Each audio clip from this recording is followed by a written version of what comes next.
गुरु, शिष्य और किसान की कहानी। यदि आप मेरी चैनल में नए हो तो मेरी चैनल को सब्सक्राइब करें, शेयर करें और लाइक करें। धन्यवाद। बहुत पुरानी बात है, एक गुरु और एक शिष्य थे। वे दोनों बनारस में रहते थे। एक दिन किसी कार्य उज्जैन जा रहे थे। उज्जैन जाते जाते उन्हें रास्ते में ही रात हो गई। चारों ओर घना जंगल था और अंधेरी रात थी। इस तरह रात्रि में जंगल में रुकना सुरक्षित नहीं था। रात होने पर भी दोनों चलते रहे। तभी उन्हें एक गांव दिखा है। गुरु और शिष्य दोनों ही गांव में चले गए। गांव में उन्हें एक झोपड़ी दिखलाई दी। गुरु ने शिष्य से कहा कि आज हम इसी झोपड़ी में रुकेंगे। गुरु और शिष्य दोनों झोपड़ी में गए और झोपड़ी का दरवाजा खटखटाया। झोपड़ी से एक गरीब आदमी बाहर आया और गुरुजी उस व्यक्ति से बोले, हम दोनों बहुत दूर से आ रहे हैं और रात्रि अधिक हो गई है। जंगल में रहना खतरे से खाली नहीं है, इसलिए हम रात्रि में यहाँ रुकना चाहते हैं।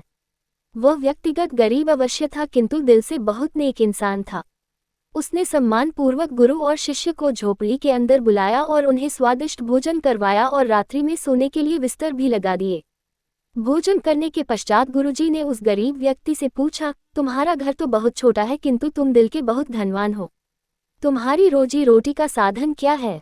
उस गरीब व्यक्ति ने गुरु के मुंह से अपनी प्रशंसा के लिए धन्यवाद दिया और बोला, मेरे पास इस गांव में सबसे अधिक जमीन है, किंतु वह जमीन बंजर है जिस पर किसी भी प्रकार की खेती संभव नहीं है। इसलिए मैंने अपनी रोजी रोटी पालन के लिए एक भैंस रखी है। उसी भैंस का दूध और घी बेचकर मैं अपनी रोजी रोटी चलाता हूँ।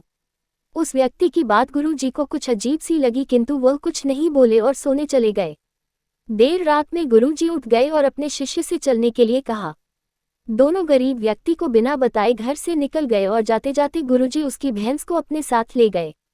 अपने गुरु का यह आचरण शिष्य को अच्छा नहीं लगा और वह बोला, गुरुजी, इस गरीब व्यक्ति के पास रोजी रोटी का यही एकमात्र साधन है। अगर हम इसे ले गए तो यह व्यक्ति अपनी रोजी रोटी कैसे चलाएगा?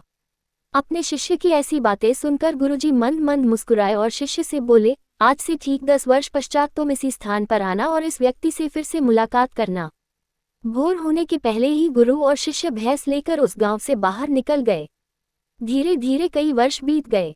10 वर्ष बीतने के पश्चात चेले को गुरु जी की बात याद आई कि उसे फिर से गरीब व्यक्ति के घर जाना है। शिष्य फिर से उसी गांव गया।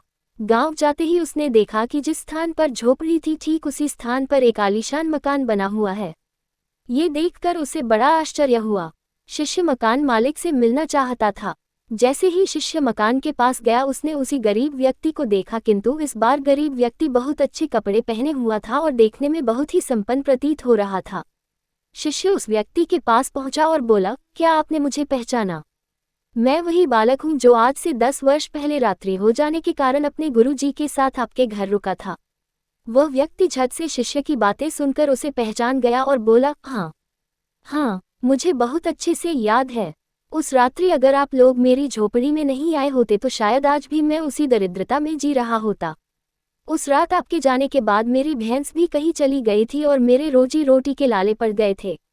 मैंने अपनी बंजर जमीन पर मेहनत की और अथक परिश्रम के पश्चात उस जमीन को उपजाऊ बना लिया और अब उस बंजर जमीन पर मेरी हरी भरी फसलें लहरा रही है। इसी जमीन की बदौलत मैं आज इस गांव का सबसे संपन्न किसान बन गया हूँ। शिष्य को अब समझ में आया कि गुरुजी उस रात उस व्यक्ति की भैंस क्यों ले गए।